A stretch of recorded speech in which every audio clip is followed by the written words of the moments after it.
નમસ્કાર વિદ્યાર્થી મિત્રો, ગયા લેક્ચર પાર્ટ 8માં આપણે બે વિધેયનું સંયોજન વ્યાખ્યાયિત કેવી રીતે થાય એનો અભ્યાસ કરી ગયા.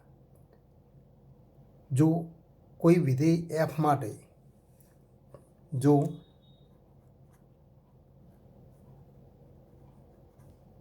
f from a to b, f એ a થી b નું વિધેય હોય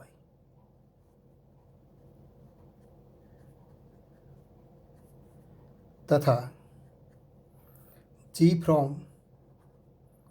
b ટુ c, એનો અર્થ કે પ્રથમ વિધેય માટે એનો સહપ્રદેશ ગણ b એ બીજા વિધેયનો પ્રદેશ ગણ હોય તો આપણે કહી શકીએ તો f અને gનું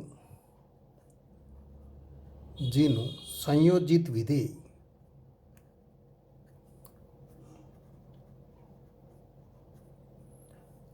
જેને આપણે GOF સંકેત વડે દર્શાવીએ. GOF ફ્રોમ, તો GOF ક્યાંથી ક્યાંનું વિધેય થાય? તો પ્રથમ વિધેયના પ્રદેશ ગણથી બીજા વિધેયના સહપ્રદેશ ગણ ઉપરનું વિધેય થાય. એટલે કે GOF A થી C વ્યાખ્યાયિત થાય.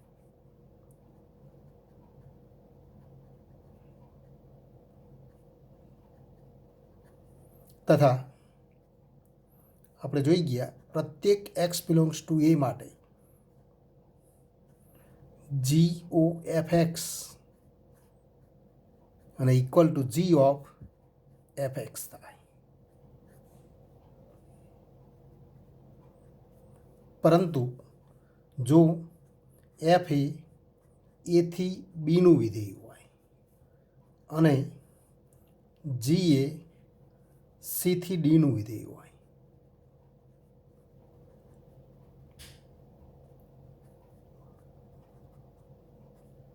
ત્યારે બે વિધેયનું સંયોજિત વિધેય મળે પણ ખરું, ન પણ મળે. એટલે કે વ્યાખ્યાયિત થાય પણ ખરું, ન પણ થાય. તો ક્યારે વ્યાખ્યાયિત થાય એનો અર્થ આપણે જોઈ ગયા.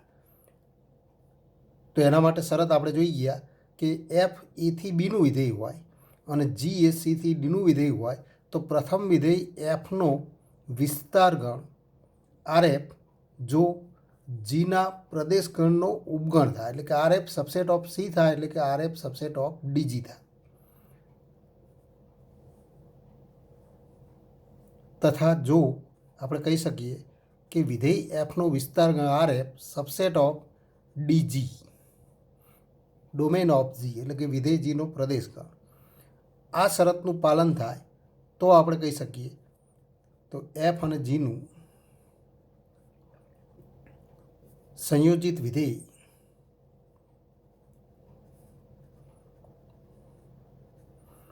GOF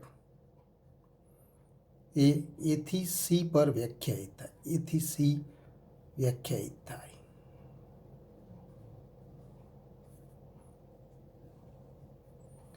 એ જ રીતે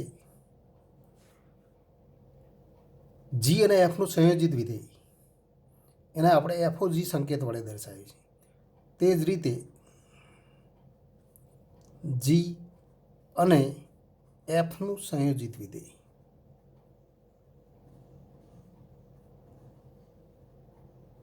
તો એને આપણે જો એ વ્યાખ્યાયિત થાય તો એને કયા સંકેત વડે દર્શાવી શકાય? તો પ્રથમ ક્રમ g, બીજું વિધેય f છે તો FOG ઉલટા ક્રમમાં લખવામાં આવે. FOG વ્યાખ્યાયિત થવા માટેની શરત. તો આ વિધેય વ્યાખ્યાયિત ક્યારે થાય? તો વ્યાખ્યાયિત થવા માટેની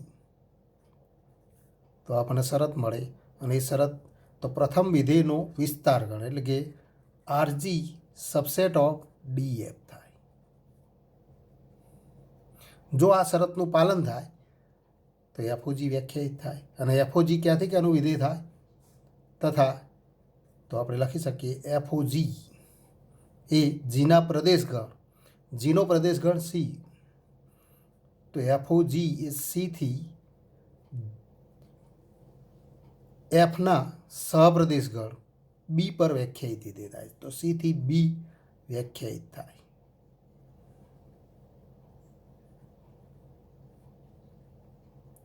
તથા તેનું પ્રતિબિંબ કયું મળે? એટલે કે પ્રત્યેક તો x બિલોંગ્સ ટુ c માટે એફ ઓ જી એક્સ અને equal to F of G X. તો આ સૂત્રથી આપણે એનું પ્રતિબિંબ મેળવી શકીએ.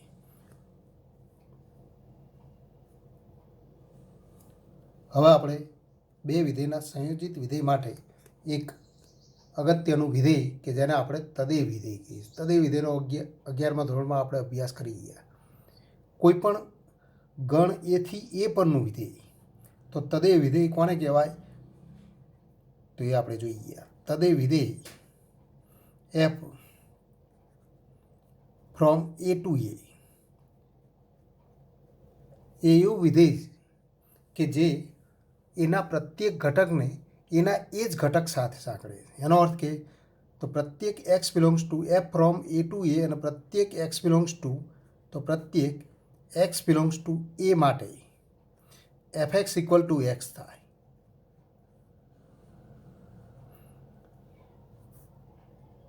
તો એફને ગણ એ પરનું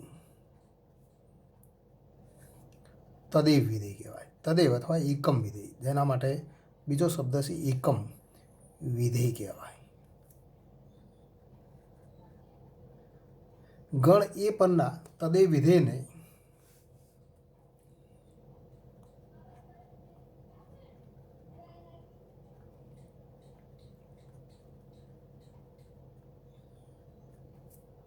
આઈ એ સંકેત વડે દર્શાવાય. આઈ એ સંકેત વડે દર્શાવાય.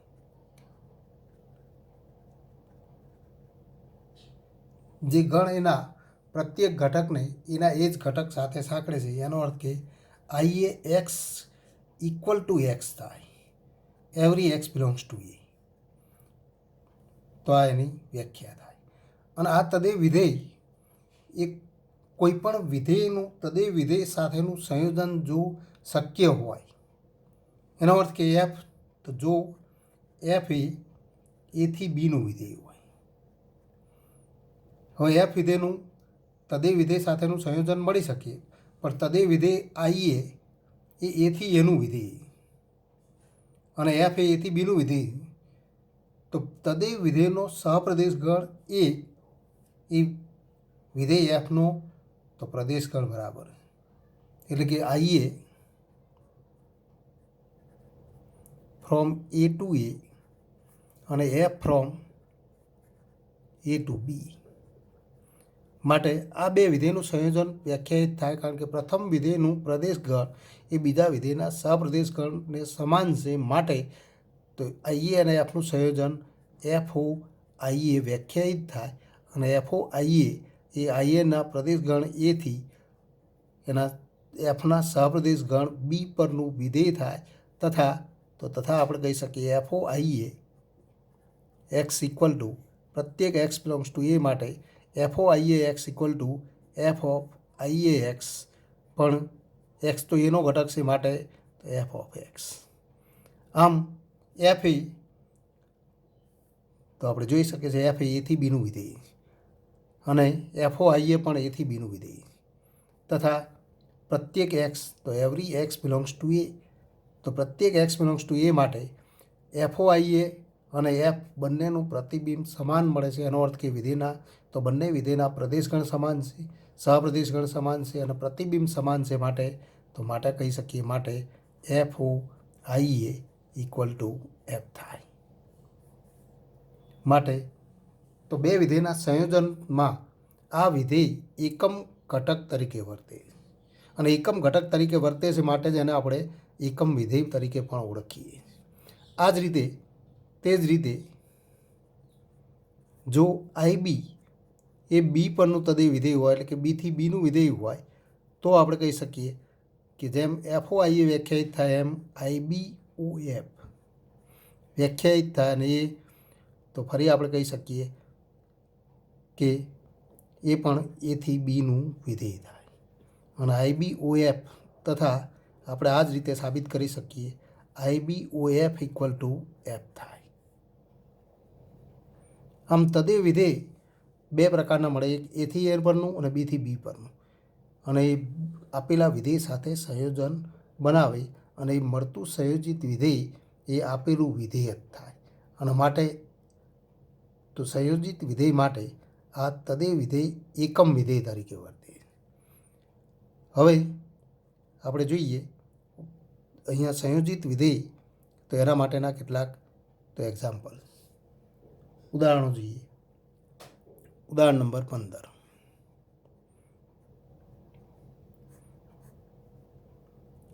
વિધેય f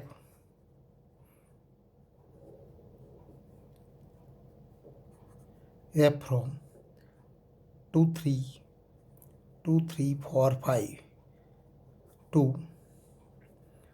3 4 5 9 અને g આપણને આપેલું છે તથા, તો અને g from 3 4 5 9 to 7 11 15.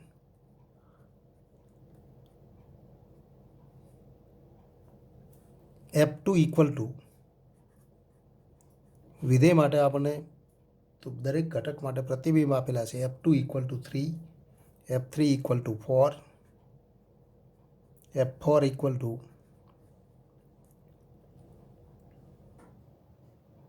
5 અને ઇક્વલ ટુ F5. અને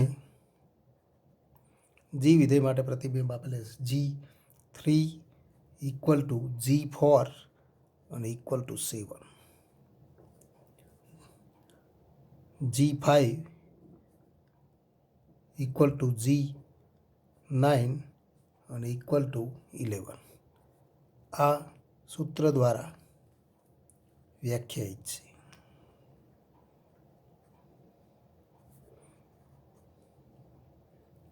તો જીઓ એફ શોધો.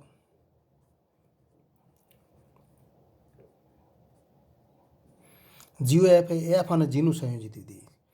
તો પ્રથમ આપણે ચકાસણી કરીશું કે એફનો સહપ્રદેશ ગણ એ જીના પ્રદેશ ગણ બરાબર થાય છે કેમ. જો એ બંને સમાન ન હોય તો આપણે શરત જોઈ ગયા, એ શરતનો ઉપયોગ કરવો પડે કે જીઓ એફ વ્યાખ્યાયિત થવા માટેની શરત RF સબસેટ ઓફ ડીજી. તો એ શરતની ચકાસણી કરવી પડે. પણ જો પ્રથમ વિધેયનો સહપ્રદેશ ગણ એ બીજા વિધેયના પ્રદેશ ગણ બરાબર હોય તો આ બે વિધેયનું સંયોજિત વિધેય જીઓ એફ મળે. તો અહીં આપણે લખી શકીએ કે અહીં જીઓ એફ ક્યાંથી ક્યાંનું વિધેય થાય, તો જીઓ એફ એ એફના તો પ્રદેશ ગણ 2 3 4 5, તો 2 3 4 5 થી જીના સહપ્રદેશ ગણ 7 11 12, તો 7 11 અને 15, તો એના ઉપર વ્યાખ્યાયિત છે. તો વ્યાખ્યાયિત થાય.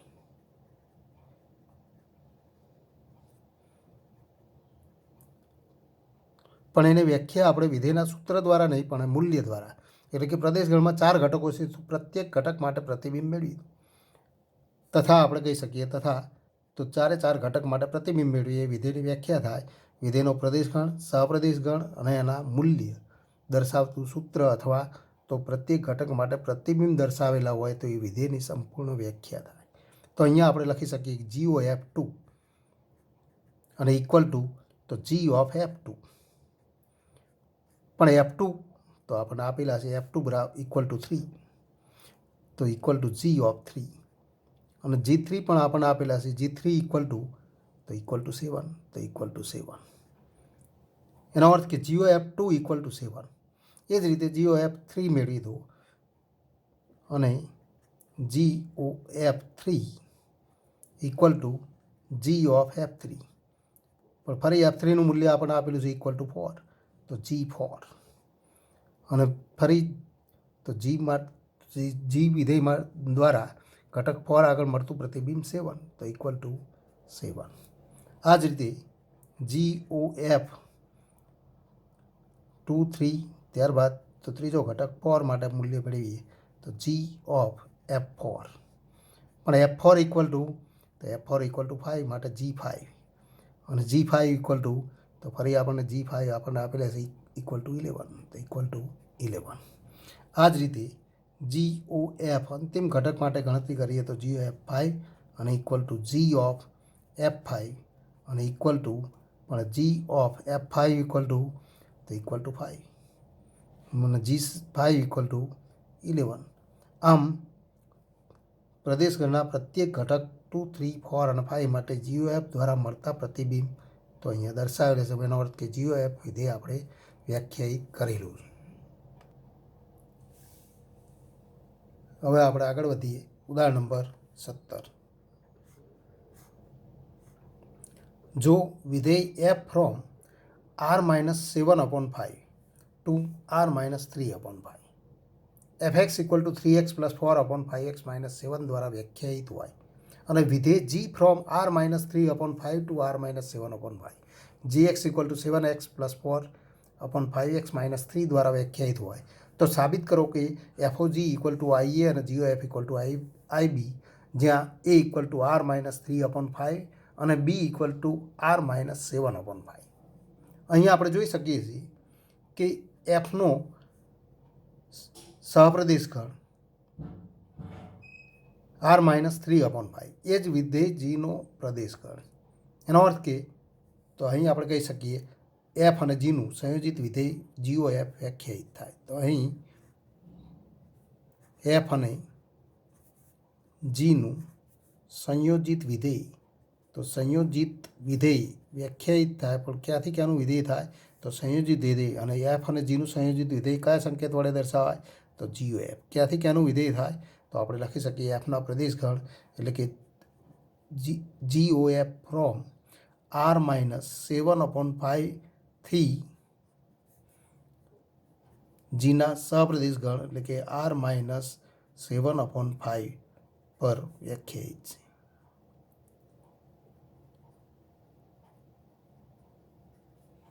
તથા હવે એનું પ્રતિબિંબ મેળવીએ કે પ્રત્યેક x બિલોંગ્સ ટુ r-7/5 માટે GOFX અને equal two G of FX પણ ઇક્વલ ટુ G ઓફ પણ FX માટેનું સૂત્ર જાણીએ. FX equal to 3x + 4/5x - 7. તો FXની કિંમત લખતા 3x + 4/5x - 7. પણ G ઓફ 3x + 4/5x - 7 તો એનું મૂલ્ય મેળવવા માટે તો અહીંયા GXનું તો સૂત્ર આપણે આપેલું GX equal to 7x + 4/5x - 3. તો એક્સને બદલે આપણે અહીંયા એક્સનું સમીકરણ લખીએ છીએ. એનો અર્થ કે આને એમ પણ ધારી શકાય અને એમ ધારી લો તો G ઓફ એમ પણ G of x equal two 7x + 4/5x - 3. તો ફરી એમ તો એમ લખીએ G of M equal to 7m + 4/5m - 3. તો એમની આ કિંમત એ એમની જગ્યાએ લખી દઉં. એનો અર્થ કે અહીંયા એક્સની જગ્યાએ આપણે આ આખું સમીકરણ લખીએ, આ સૂત્ર લખીએ તો જ્યાં પણ સૂત્રમાં એક્સ હોય, જી વિધેયના સૂત્રમાં જ્યાં પણ એક્સ મળે ત્યાં આપણે 3x + 4/5x - 7 લખવા પડે. એનો અર્થ કે જી વિધેય દ્વારા આનું મળતું મૂલ્ય બે રીતે આપણે સમજી શકીએ. અને જો એમ ધારી લઈએ તો ઇક્વલ ટુ GM, પણ GM ઇક્વલ ટુ તો 7m + 4/5m - 3.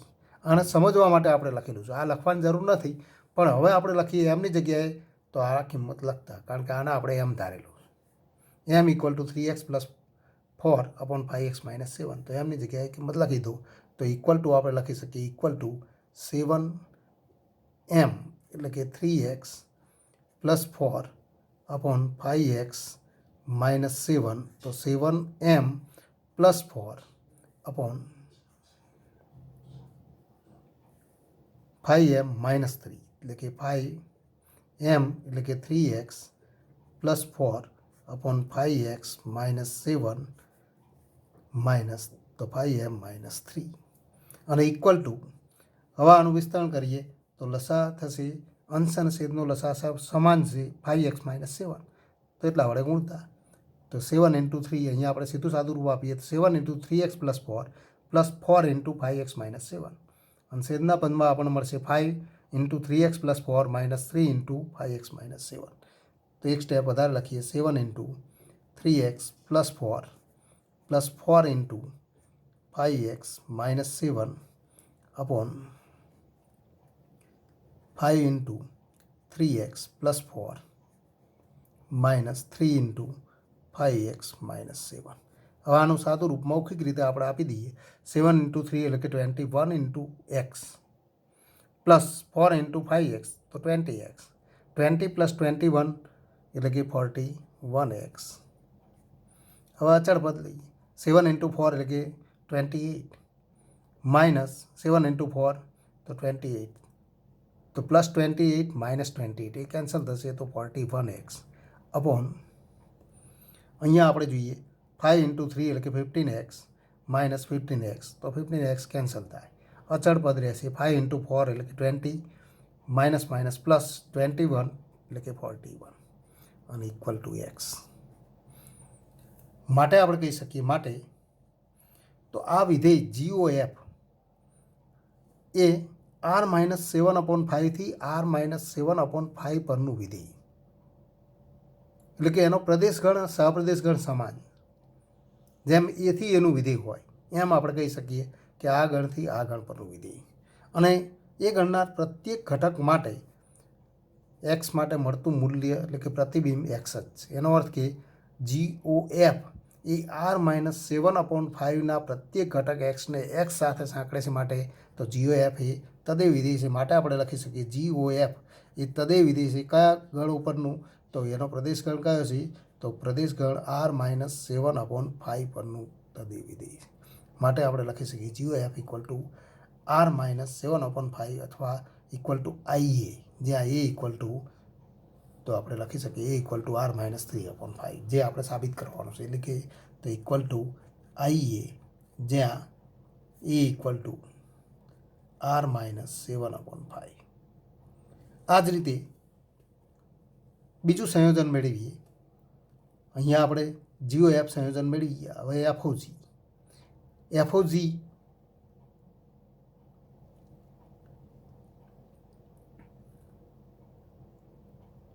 અહીંયા r-7/5 એ ગણ બી છે તો બી લખી દો। અહીંયા આપણે એ લખાઈ ગયો છે બી તો બી પરનું વિધેય એનો અર્થ કે GOF ઇક્વલ ટુ IB સાબિત થાય છે। હવે FOG જી અને એફનું સંયોજન તો ફરી આપણે લખી શકીએ જી તો જી ફ્રોમ r-3/5 થી r-7/5 એનો સહપ્રદેશ ગણ તો આ ગણ આ સહપ્રદેશ ગણ r-7 અને એફ તો એનો પ્રદેશ ગણ પણ એ જ છે। માટે જી અને એફનું સંયોજિત વિધેય મળે તો અહીં પણ આપણે લખી શકીએ અહીં જી અને એફનું સંયોજિત વિધેય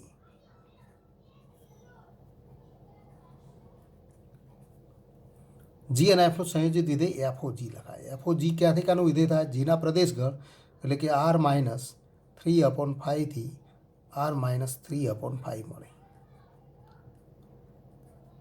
વ્યાખ્યાયિત થાય અથવા મળે તથા આપણે લખી શકીએ every x belongs two r-3/5 માટે FOGX અને ઇક્વલ ટુ f(g(x) પણ ઇક્વલ ટુ પણ gx equal to 7x + 4 upon 5x - 3। હવે f વિધેયના સૂત્રનો ઉપયોગ કરો fx equal to 3x + 4 upon 5x - 7। હમણાં આપણે જોઈ ગયા એમ એક્સની જગ્યાએ આપણે આ સમીકરણ લખીએ તો જ્યાં પણ સૂત્રમાં એક્સ હોય ત્યાં તો એ સમીકરણ લખી દો આને એક્સની તરીકે કિંમત લઈ અને એક્સની કિંમતો અહીંયા લખતા એટલે કે equal to 3 into 7x + 4 upon 5x - 3 3x + 4 upon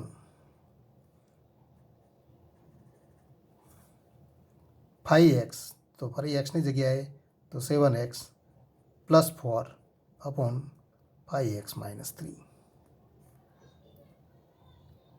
5x - 7 તો -7। હવે આનું સાદું રૂપ આપીએ તો ઇક્વલ ટુ તો ફરી આપણે તો આનું સાદુરૂપ આપીએ તો આ પદ આની સાથે ગુણાશે, આ પદ આની સાથે, સીધું સીધું આપણે સાદુરૂપ આપી શકીએ. 7 × 3 એટલે કે 21x માઇનસ પ્લસ 5 × 4 એટલે કે 20. 21 એટલે કે 21x પ્લસ 20x એટલે કે તો 41x. ફરી અહીંયા આપણે જોઈએ 5 × તો 7 × તો 3 × 4 અચળ પદ જોઈએ તો 3 × 4 એટલે કે 12 માઇનસ તો 4 × 3 12 પ્લસ માઇનસ 12 કેન્સલ. ફરી અહીંયા તો છેદના પદમાં આપણે ગણતરી કરીએ તો ફરી આપણને કિંમત મળશે 7 × 5 એટલે કે 35x. ફરી આ બંનેનો ગુણાકાર કરીએ તો 7 × 5 માઇનસ 35x તો એ પદ કેન્સલ થશે. અચળ પદ રહેશે 5 × 4 20 પ્લસ તો 21 એટલે કે 41 અને ઇક્વલ ટુ x. માટે આપણે કહી શકીએ અહીંયા પણ એફઓજી એ તો આ ગણના પ્રત્યેક ઘટકને એક્સને એક્સ સાથે સાંકળે છે માટે આપણે કહી શકીએ એફઓજી ઇક્વલ ટુ આઈ એ લખો, કારણ કે એ ઇક્વલ ટુ આર માઇનસ તો આઈ એ, જ્યાં એ ઇક્વલ ટુ આર માઇનસ 3/5. હવે આપણે આગળ વધીએ. એથી આગળ ઉદાહરણ નંબર 19. જો એફ ફ્રોમ એ ટુ બી અને જી ફ્રોમ બી ટુ સી વ્યાપ્ત હોય તો સાબિત કરો કે GOF એથી સીનું વ્યાપ્ત વિધેય થાય. એનો અર્થ કે બંને વિધેય એફ અને જી બંને વ્યાપ્ત હોય તો GOF પણ વ્યાપ્ત થાય. તો અહીંયા GOF એથી સી પરનું વ્યાપ્ત વિધેય એ આપણે સાબિત કરવું. અહીંયા આપણે લખીએ તેમ સાબિત કરવું. તો GOF એથી સીનું વ્યાપ્ત વિધેય છે સાબિત કરવા માટે આપણે શું સાબિત કરવું પડે? તો પ્રત્યેક y બિલોંગ્સ ટુ સી માટે GOF અંતર્ગત એવો ઘટક x બિલોંગ્સ ટુ એ મળવો જોઈએ કે જેથી GOF x equal to y થાય. એટલે કે GOF દ્વારા ઘટક એવો આપણે x એમાં મેળવી શકીએ કે GOF વિધેય દ્વારા મળતું પ્રતિબિંબ એ ઘટક y થાય. તો અહીંયા ધારી લઈએ, ધારો કે y બિલોંગ્સ ટુ અહીંયા ધારો કે y બિલોંગ્સ ટુ સી. પણ y બિલોંગ્સ ટુ સી તો એવો ઘટક આપણે ગણ એનો મેળવવો કે જેના આગળ મળતું પ્રતિબિંબ GOF દ્વારા મળતું પ્રતિબિંબ આ ઘટક y થાય. પણ એ સાબિત કરવા માટે આપણી પાસે પક્ષમાં બે વિધાનો છે. એફ ફ્રોમ એ ટુ બી એ વ્યાપ્ત વિધેય છે અને જી પણ બીથી સીનું વ્યાપ્ત વિધેય છે. તો ધારો કે y એ સીનો કોઈ પણ ઘટક છે તથા તો અહીં આપણને આપેલું છે અહીં જી ફ્રોમ બી ટુ સી વ્યાપ્ત વિધેય.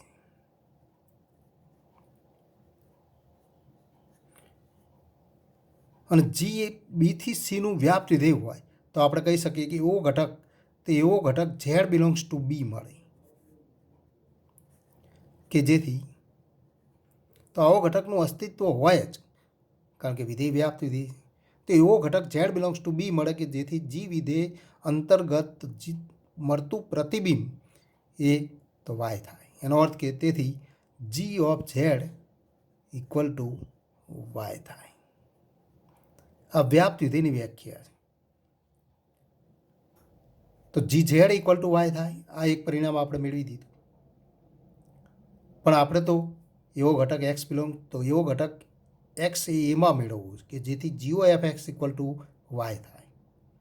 પણ એવો ઘટક મેળવવા માટે ફરી એફ એથી બીનું વ્યાપ્ત વિધેય છે એનો ઉપયોગ કરો અને ઝેડ બિલોંગ્સ ટુ બી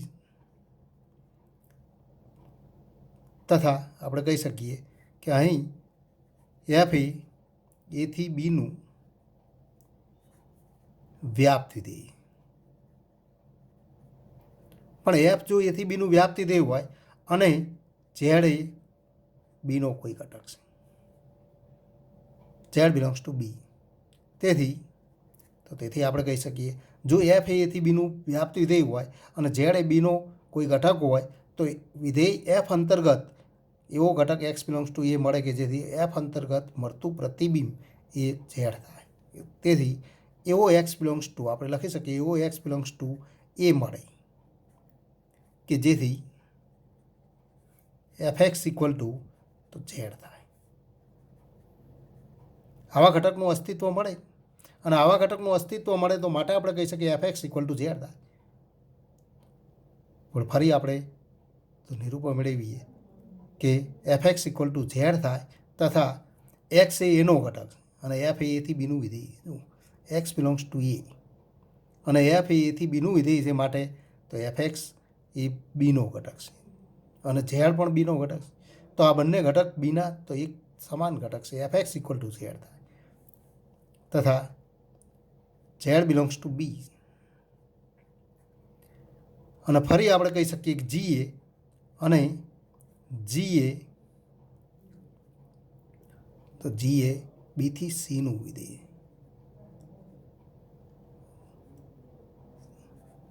જી એ લખીએ બીથી સીનું વિધેય અને જી તો એફ અને ઝેડ બંને બીના ઘટકો છે માટે બંને બાજુ વિધેય જી દાખલ કરીએ તો આપણે લખી શકીએ કે જી ઓફ એફ અને equal to G of Z થાય.